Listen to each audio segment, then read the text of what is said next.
everyone, it's Robin, R Silent Crafts, and welcome to my studio. This is my WiP It Wednesday video where I show you the crafty goodness that I've been working on this week. Thank you to everyone that hung out with me on the live stream and watched a replay as I worked through the next bit of the scraps left over from the log cabin quilt, which was left over from something my scrappy godmother was working on. I decided to make a sewing machine mat, put underneath my sewing machine. Mine's a little worn out and I'd like something bigger, plus it's nice just to change things up. If you've been here for a while, you know I kind of go a little bit overboard and just get into the rhythm of sewing. Did a lot of chain piecing on Saturday, and after the live stream I started getting things organized and taking the strips of 2 and getting them together, decided on the size of the mat that I think I want, and I realized I have enough to make 2. I did not make it as far as sewing the mat together, but I do have the individual strips all laid out to the best of my ability to not have 2 pink squares touching or the same fabric touching. You can see there's 3 pink together, but it is what it is. I was working with a limited number of fabrics, or at least a limited number of colors, so there are going to be some similarities. I'm fine with it. The second one I'm going to put in the shop. I haven't decided which one I'm going to keep and which one I put in the shop. I usually put the better looking one in the shop, the one that's a little bit more coordinated. Probably this one I'm thinking, but I'll have to wait and see once it's all sewn together. So there's the various strips. My basket fell and I did not clean it up. Eventually it's just going to get sorted into my scrappy color bins, my rainbow bins that I keep here on the wall, but for now they can just stay there in case I decide I want to do something else. Now, depending on the size that these end up being, I thought a nice thin white border around it could be fun, and then some just small squares or strips all the way around it to finish it off, but that might make it just a little too large, so I might just go with a white binding and just have this bit be the entire sewing mat, table topper, large placemat, or mini quilt for the wall. You can use it anywhere. And then everything, like I said, will just get sorted back into the rainbow bins and be used for another project. Here's my very official looking design. This says it's going to be 28 inches wide and 20 inches tall. My strips are 4.5 inches wide. They finish at 4 inches. So if you want to get an idea, I decided 7 strips across, and a lot of times there is about 7 strips being put from top to bottom. A lot of them are 2.5 inches wide. This is the container that I keep my whatever main quilt along project I'm working on. In here I keep the 2025 quilt along that we were doing, or at least I was doing it, and now my blocks are done. The 2025 Improv Scrappy Log Cabin, I used those bright colors and fabrics for it. I have all of my blocks done. I think I told you last time I had my blocks done, but this time you can see the blocks all laid out on the floor. I did not lay them out in a specific way. Here are my colorful blocks, all nice and stacked up. Let me show you how they looked first. This picture is because I had the last 28 blocks sitting here on the shelf. I think I was planning on showing them to you, or maybe I already did and I would have double checked, but I had that big empty hole, and at first I went, I really can't do math, can I? Like, I did 90 squares and I laid them out 10 by 9 because here's my little cheat sheet for that. And it says 10 blocks up and down and 9 across. And I thought, how could I get that wrong? I kept track every live stream. I worked on this for only 4 months, so that was pretty good. I only worked on them on Saturdays during the live stream. That's basically it. Except for the last 28, I didn't work on them after the live stream or that Saturday was over. I love seeing all the fun colors. But I thought, how could I not count? Then I remembered I had that stack of 28 sitting here in the room, and I was putting it together out in the dining room. So this is all ready to become a top. But I'm thinking I need to sort my blocks first. I might sort them by the last strip that was put on, because that's a one solid one with no seams or anything. And I want to make sure that 2 blocks don't go together with these 2 strips touching. I want to make sure that they always do something like this, so it's 1 strip touches 1 with seam allowances. I also thought that I would separate them by yellow and oranges off in one pile and everything else in the other. Not all the blocks have yellow or orange in them, at least definitely not orange. I didn't have too much of that. And I thought, oh, I don't know, maybe I should sort it by the bold colors. Like this green really stands out. This blue stands out. There's a lot of purple, so the purple stands out. Then I thought, well, I had a lot of thinking going on. I thought, wow, that's a lot of work. But as I'm taking them out of the container and laying them out on the floor, I could sort them that way. And I thought that would save a little bit of time. Now you can see what it looks like all willy-nilly and just laid out on the floor. And it doesn't look too bad in the picture, but when you stand over it and you look at it as if it was like laying on the bed, because it's going to be up higher than the floor, I could see a lot of this fabric popping up, and a lot of those were right next to each other, and then none, and then a lot right next to each other. So it's going to take some moving things around, probably plan on an hour or 2 just to get them all moved around. And then I think for my style of not paying attention when I sew quilts together, maybe I need to pin a little sticky note onto each block versus just the rows and the columns. Once I get everything all organized, taking it to the sewing machine and just sewing it is really quick because you're just chain piecing a bunch of blocks. That part goes really quick.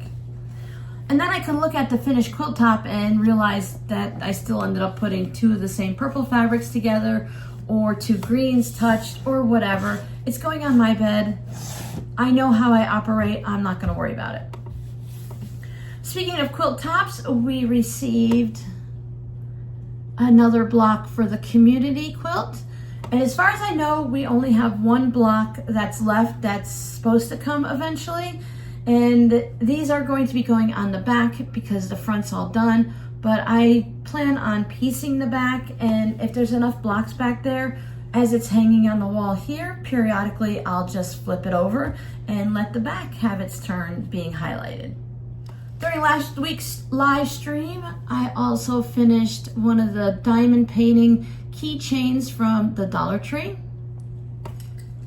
I have this one and a cactus one that I wanted to put them in with a random Etsy order, but I keep forgetting. So I think I need to put them somewhere that when I pack the Etsy order, somewhere like with my scale or with a printer or something, so that I'll see them and remember to put them in. I have the cactus just hanging on the wall and I still forget them. So I think putting them with the printer will make a big difference because I will need the printer, and I keep it in a little plastic bin. So when I bring the plastic bin out and I look, oh look, let me put these in those orders. Thank you guys so much for popping over to the Etsy shop to check out the beaded keychains. I have them in these fun psychedelic little containers to keep them all in one place, dust-free and secure. I'll probably put a little bubble wrap around them too, just to give them a little extra cushioning. Or a piece of cardboard. I like to make little tubes like with the cardboard to put things like this in it, because I don't know about you guys, but more than half the packages that come to me have footprints on them, whether they're from the USPS or the UPS or Amazon. Everyone just steps on the packages, because I've noticed in Florida when I watched my mailman, he would open up the back of his truck, get in there, and walk to get to the other side in the back or the front of the truck to find my packages. So I want to make sure that they're nice and secure. I just went and deleted all of my pictures of these, but if I could pull one back up, I'll put a picture up so you can see them. I do have more keychain blanks and more beads that just recently came in that I plan on making some more. These are not easy to take a picture of. Next time I want to take them out to the covered porch and see if I can get a better picture out there. I've tried regular light, the fake light. I've tried the sun and stuff like that. But beads are just a little bit difficult to take a picture of, so I need to see how the jewelry makers do it. Last week's tutorial, we made the rainbow pouch, where this is a quilted panel that we just brought around so there's no seams on the bottom. We put binding up here where the zipper goes. And on the inside, I showed you how to add binding to your raw edges to cover them up. Now, in a pouch like this, especially since it's so busy, when you look into it, you really don't see that. It just looks like something to do with the seam, which it is. Having a crazy lining like that does hide a lot of things. So this is in the shop if anyone is interested, among several other items in the shop. Now, another thing that's going to be going in the shop as soon as I get them finished, they might be there for you today. Check it out if you're interested. I thought for July I would take a flag quilt block.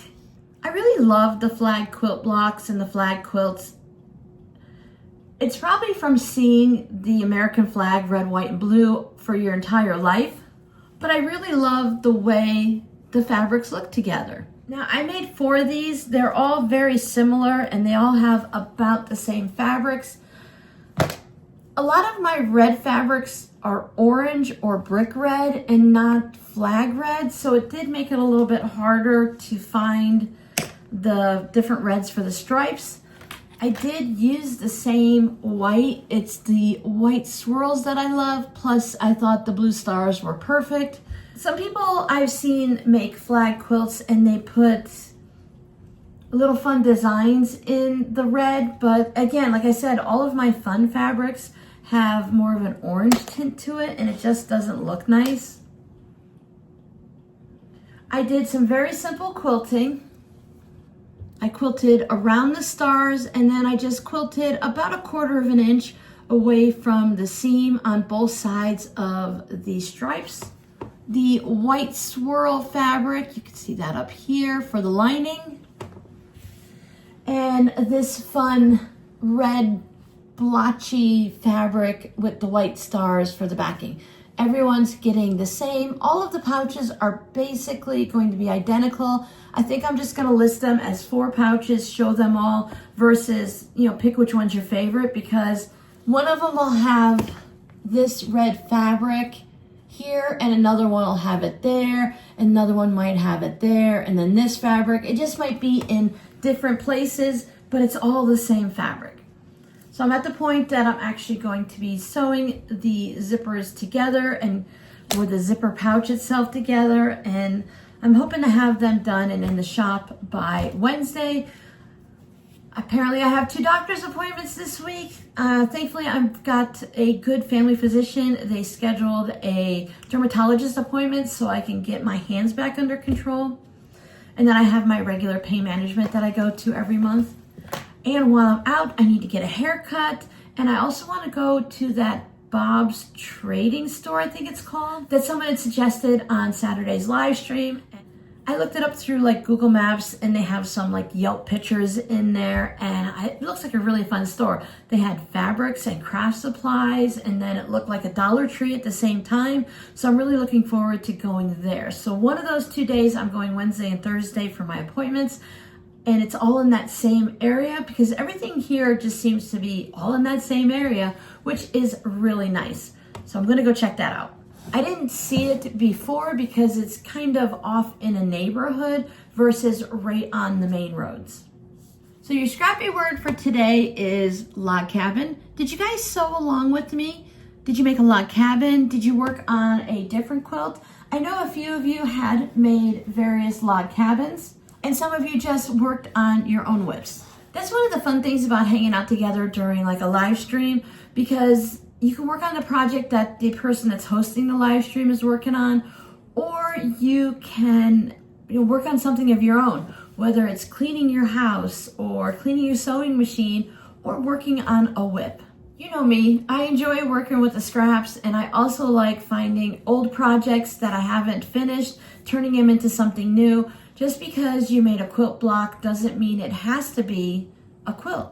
It can be a zipper pouch, a pillow, a hot pad, so many things.